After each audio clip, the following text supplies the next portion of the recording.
listening to Everyday Engineering, the City of Madison's engineering podcast where we talk about infrastructure. Complex topics explained simply, from the water that flows down your drain to the rain and snow that drains into the lakes. By way the curbs and streets we design. City engineering touches your life in so many ways. Explained right now in Everyday Engineering. No matter what time of year, it's always a good time to recycle. But what if you don't know where to start? You're in luck. The City of Madison has a Recyclopedia. Yes, it's as wonderful as it sounds. My name is Hannah Mohelnitzky, City of Madison Engineering Division Public Information Officer. I'm also your host today, joined by one of my friends and colleagues here at the City Streets Division Public Information Officer and Recycling Coordinator, Bryan Johnson. Hello, Hannah. Hi, Good to Bryan. be back. Yes, we like having you.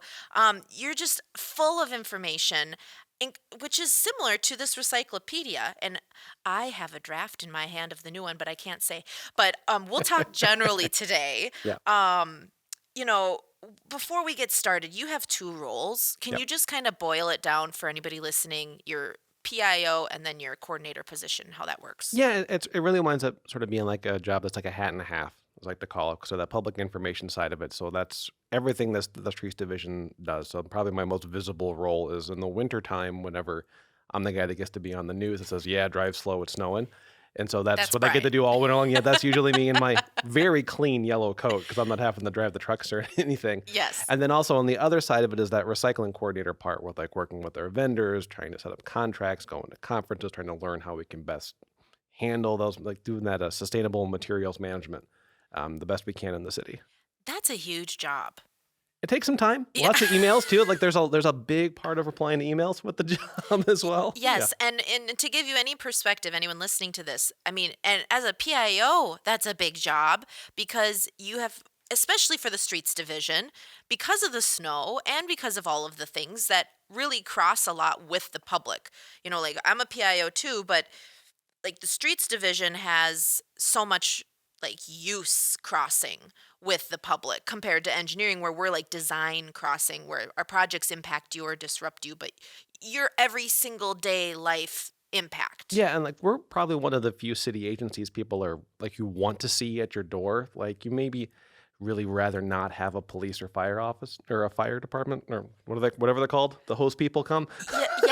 Yes. The emergency services in an right. emergency situation. Otherwise, we love police and fire, but still, I get it. Yeah, but like so, like but you want the garbage person to come there. Yes. They need them there every day. You want your street plowed. Like, Yes. So there's more of this desire to have them there every single day and work like clockwork. And so whenever things maybe don't quite meet expectations, there's a lot of that conversations that happen with residents, with alders, with really anybody that's willing to. And that's one of the roles with this Recyclopedia plays is trying to be that catch-all source of the things the Streets Division does the best we can. Yes. It's already a pretty thick book. That's why we only do it every 2 years. Like I pull it together Sure. every couple of years just because it takes a lot to do like the 32 pages that's in there. And try to put a little bit of everything in there too because it's so much stuff. I just try to not be too exhaustive with it where no one would read it because it would be like a Moby Dick long book. Yeah. But also like useful enough where people can get what they need to know to do the right stuff, to do the right thing. So it definitely does help that you have your media relations and PIO hat on when you're doing your Recyclopedia and your recycling coordinator work as well. So it kind of goes hand in hand, I do see. But yes, impressive, Bryan, because you got a lot going on. Let's talk about the Recyclopedia. Okay. You did mention this, it's 30 some pages, 32 pages. You already have people's eyeballs there because people care about recycling, especially in the City of Madison. So it's wise to include other useful information in here. But the guts of it, though, is here's how you can recycle successfully. Yeah. Like, what is it and where did this come from? Before we get into like the nitty gritty in it, I guess, what is it and where did the idea even come from? Yeah, it's a booklet that we've been putting out for several years now. I believe probably started right around the time when recycling became mandatory in Madison in like the early 90s because it was just a big change that it was required. I mean, we've really been recycling in Madison since 1968, but didn't become mandatory till much later. Yeah. And so just how to do it right because that was a big change for people. Like how how to even package the material the right way to put it out of the curb. That's also a big part of that Recyclopedia. Like, how do you put the carts out the right way? When do Yeah. you put them out? And like, how much stuff can you cram in there so it's not sticking it way out of the top of the cart? Like, there's more to it than what you'd think. And I was like, of course, you put the recycling in the green one, you put the trash in the brown one, you put it out, and then it goes away. Like, But well, it's Right, there's more to complicated. it. Yeah. You can't just throw the cart out there. I Right. mean, which way do you put it? Do you put it the handle way out? Do you put it the handle way in? I mean, it sounds super simple, but you don't want to make it harder for the crews that are out there. True. Yeah. Like, really, it's serial numbers files face the street. That way, when the truck comes, it's not the old fashioned garbage truck that we all sort of have baked into our memory, where it's a Right. person hanging off the back of the vehicle. It's a robot arm that grabs the cart, lifts it up, dumps it in the top. And so you want the serial numbers facing the street. So whenever they lift it and dump it, the cart flops open and the stuff flies out the right way. Because if it was the other way, stuff can get trapped in. Uh-huh. And also, if you put too much stuff on the top of the cart, we've seen some where the things are just like bursting out of the top of them. Yeah. Where What happens there? it could spill all over the street, which you don't want. No. Or sometimes people will cram like poles and stuff in there that could maybe like pole vault the cart out of the truck's arm. Like, we don't want that either. So like, there's just little things to make certain the whole system runs the right way, and all of it's in that booklet, like, which are available. Like, public libraries are where we put them out. Because we don't really have the funds to mail them to everybody, because that's a And- pretty hefty book to mail out. And paper. Oh yeah. It's digital too. Oh yeah, that's true. Like, we put a searchable PDF version up on the website as well, to just so people that just don't want the paper things. Yes. I mean, I don't know. I guess I should be young enough where I'm like digitally native, but I still like having the paper thing. I can't help it. And so I still like producing them. And plus, it's handy for our people at our drop-off sites as Sure. well, because those get really heavily used during the year. And residents will come and ask them a variety of questions about, hey, what do I do with this thing? What do I do with that thing? And having this booklet for them to be able to reference as well is super handy. So we've had the Recyclopedia since when? Oh, We've been recycling since the 60s, but I mean, I don't have the exact date. It's going to be in the putting you on the 90s spot. sometime. So sometime in the 90s. Yeah, sometime in the 90s, yeah. I actually had a resident mail me all their back copies. They kept them all.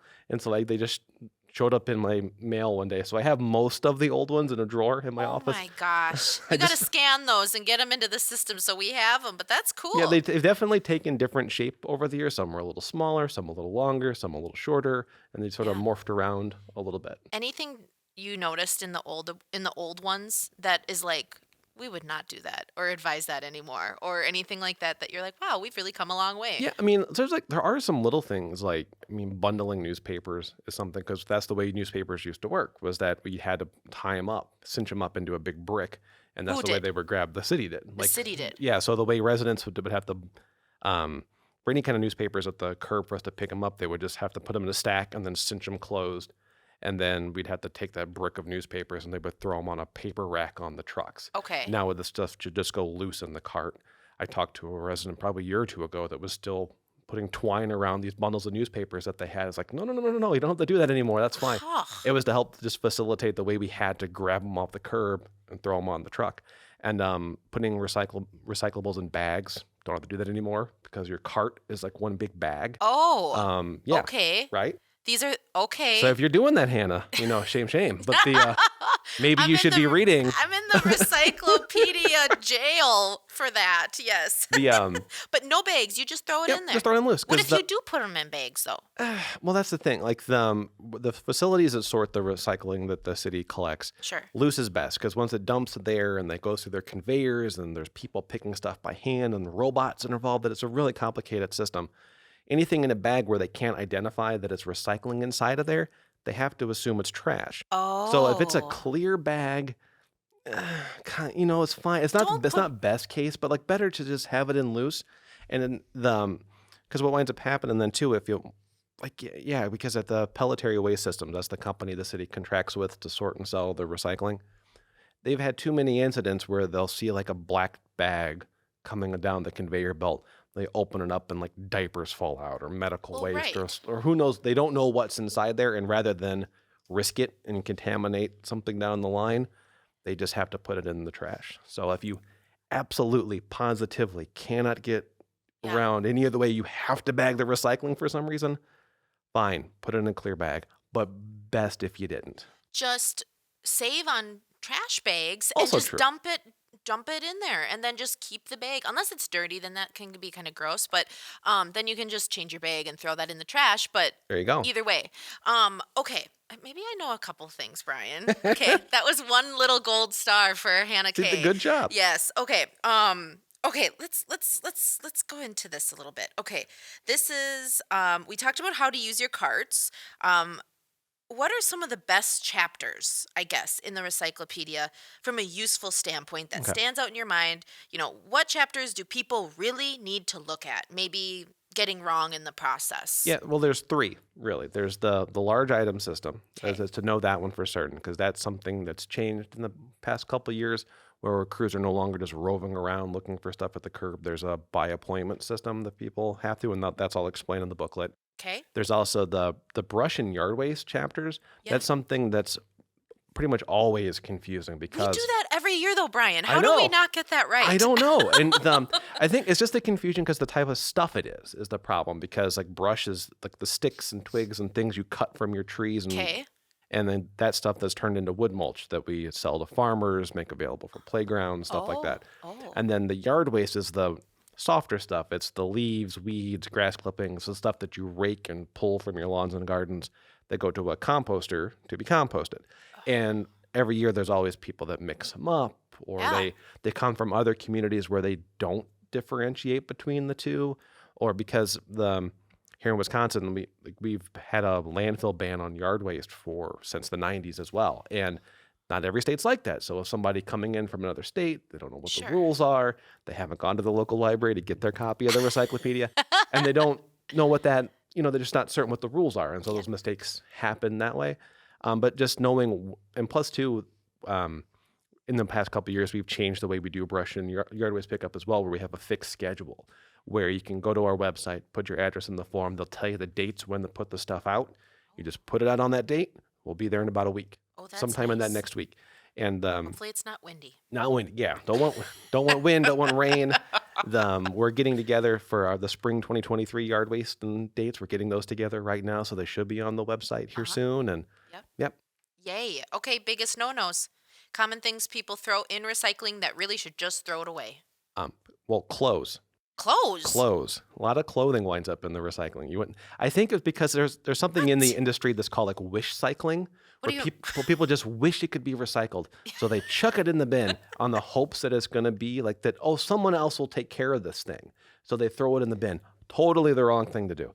And I think it comes from the fact that we value our clothes, and it just feels bad to put it in the trash. It does. But you can't, because in the recycling system, so if you have a spare like 6-7 minutes, recommend going to YouTube, search for Pelletary Recycling or Kip Street Recycling, Kip with 2 P's, Okay. and watch that video about how your recycling gets sorted. And a lot of the bells will go off in your head, like, oh, that's why we can't put clothes in the recycling, because all these roll screens, anything loose and like that acts like film, basically, like loose plastic film, clothing, strings, wires, wraps around all those screens. It binds up the machinery. So you can't throw clothes in there because it might mess up the whole system. So no clothes in No recycling. clothes in the recycling. So, donate them, Yeah. ideally. Like there's a lot of donation opportunities, or trash if they can't be donated. Oh, I know. breaks your heart, though, I- especially when you've worn it like your whole life. I know that could be like your shirt. You know what I mean? Like, that's the blue shirt I always wear. That's my lucky shirt. And then you yeah. spill motor oil on it or something, like, well, that's now the landfill shirt, I guess. It doesn't belong in the recycling. So clothes. Anything Yep. else before moving on, or anything? Styrofoam as well is something that's confusing because no, don't put it in recycle. don't put it in your recycling cart.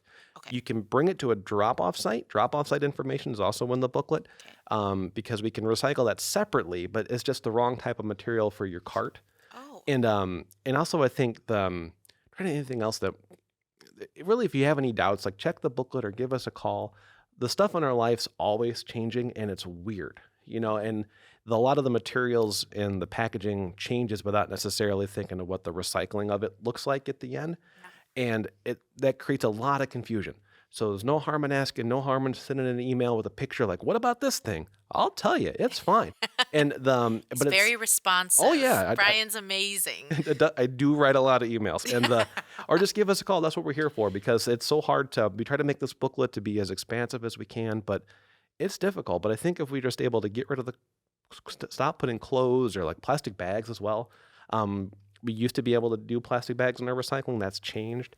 So Oh, they don't go in your recycling cart at all. They're just another one of those tanglers. like grocery bags? Correct. Yeah. Like the small. Okay, wow. Yep. So no styrofoam, no clothes, no grocery plastic bags in that Correct. recycling. Yep. Oh gosh. Okay. And I got one other thing I guess One I too. more. Well, One yeah, more. Let's do it. come on, let's go. And Yes. because that recycling triangle, or it's not even the recycling triangle. You see that chasing arrows thing. You see it on Yep. everything plastic. Yeah. That doesn't mean it's recyclable. Oh. All that means that's the resin ID code. That's the term for it. That just tells you what type of plastic thing or what type of plastic like chemicals make up the thing that you have in your hand. So just because it has that triangle on there doesn't necessarily mean it belongs in your cart. We can take plastic containers, number 1 through 7. So containers, so you think 3-dimensional shape. It's like a box, it's a jug, it's a bottle, it has a neck or a handle on it. But if it's some flat plastic thing off a children's toy, Yep. not going to cut it. Or if it's some other toy, or if it's some other like a real rigid plastic 5-gallon bucket, not really the right thing. So you just, again, it's super hard for consumers. Our universe of stuff have made it difficult. That's why we have this booklet out. We have the website. We're trying to find other tools to help communicate the best we can to the right way to recycle here. But it's tough. It's tough. But so don't be embarrassed to ask. That's also why we're worked with Sustain Dane to make that master recycler course, Yes. to try to train more people to be able to be experts in this field, to go train their friends and neighbors and coworkers to Yes. help get more people engaged and involved in knowing all these sort of complicated parts of the stuff that's in our lives. When is that? The next session is going to be in April. April-ish. It's April-ish, yeah. If you go to sustaindane.org/better, Yes. that'll have the dates there as well. Oh, jeez. Jeez Louise. Okay. Great information. Clean paper products. Oh, yeah. There's so many things we can go through, and we'll tease something in just about 2 minutes, but of what we're planning, you and I, for anybody listening and people trying to plug into this. But I do want to hit on clean paper products. I did notice recycle your junk mail and shredded paper. There's a special note about shredded paper. Trash photographs. Yep. Sad. I Again, know. one of those things you're just kind of like, You hate to get rid of them. Yeah, like it feels, believe I get it. Yes, and you it's don't a want to throw bummer. photos. You never throw photos. No, Never. no, I mean, you hang on to them and then you make them somebody else's problem. The same thing you Yes. do with like your children's artwork and stuff like that. You Hey, put it in a bin what do and you you save mean? it forever, and then you make it their problem whenever you're 85 years old. Oh So my like you gosh. can't get rid of that stuff. I know. And but yeah, photographs is just the wrong type of paper. And that goes in the trash. That extra little material that's on there. With Shredded paper? shredded paper, what makes it weird is that it needs to be in a clear plastic bag because it's so small. To dump it in your cart loose, it'll get mixed in with the glass at the sorting facility, the way your glass gets sorted like that. Oh. So you have to aggregate it in something, and it has to be a clear bag or just see-through enough. Doesn't have to be perfectly clear, but there's people standing on these conveyor belts, and they're looking for properly packaged paper bags or those clear plastic bags full of shredded paper so they can grab them and recycle them separate rather than like bouncing through the line and then getting mixed up with material that it shouldn't be. So it's and that's something it's weird because I know I just said don't bag your recycling, and now I'm saying, but wait a minute, Yeah. this shredded paper you do have to bag is just because that's So, the type of material that it is. so the type of bag you put your shredded paper in, there's so many rules. That's why you need your Recyclopedia, That's people. why, and again, I think it's just because the recycling. If all of our stuff was just real simple, just full paper sheets, glass jars, Yes. metal cans, plastic bottles, way simpler. You put it out, it goes away, easy peasy. But then as the stuff changes, as we make it more complicated, as all this stuff happens, it's just then the rules have to adapt to that, Yes. and it makes it tricky. But I would say too, by paper products, we can now recycle like takeout coffee cups, so like or any sort of like fast food cups. yeah. They need to be clean and dry. Oh. But then you could put it in the recycling. So if you wouldn't want to tip it out over your head, and if you would get dripped on, then you haven't got it clean or dry enough yet. That's the test. That's the test, yeah. Okay. So if you get dripped on, wait a minute. But then once it's clean and dry, put in that recycling cart. Plastic lid on the top of those coffee things, that's garbage. And then the cardboard sleeve on the outside, slide that off the cup. That's cardboard, different material than the cup. Huh? Oh gosh, And then put those in separate. Brian. I know. This is your I jam made the right Starbucks. now. I made the Starbucks trip like way more complicated. I'm like, I'm gonna. Oh my gosh, my mind. You can see the wheels in my. Yeah, they're turning. Yep. Okay, we're wrapping up here. in the Recyclopedia, we've covered moving days, tree removal, you name it. It's going to be covered in the Recyclopedia. So many resources. Again, one more plug. Where can people find it specifically, and what other resources do people need to know to get it right? You kind of said the master recycling class. Are there anything else? And do you recycle? Of What? Come course. on. Yeah. Of course. Yeah, I do absolutely. too, actually, and I'm learning how to recycle even better. But Well, what? in the city of Madison, recycling is mandatory, so you can't Yes. opt out from this stuff. And Okay. so do it right, because like we all contribute to this. It matters really. I mean, it's hard to put your mind on it, but this is the one. Climate change and all this other stuff is just, there's such big, massive problems. But recycling right is this one tactile thing that's in all of our homes, that if you just do it right, you're making a difference. So just do that one little step right. It matters. Yes. And just, or if there's somebody in your home that like just has a hard time with it, that little nudge, that's what that Master Recycler course is about, is trying to spread that knowledge around, so you can have these conversations, or with those people at your church or your work or any place where that people are having a trouble with this stuff because they read something online 5 years ago that they half remember, that, it doesn't matter anyway, or all the other sort of banana stuff you can find on the internet.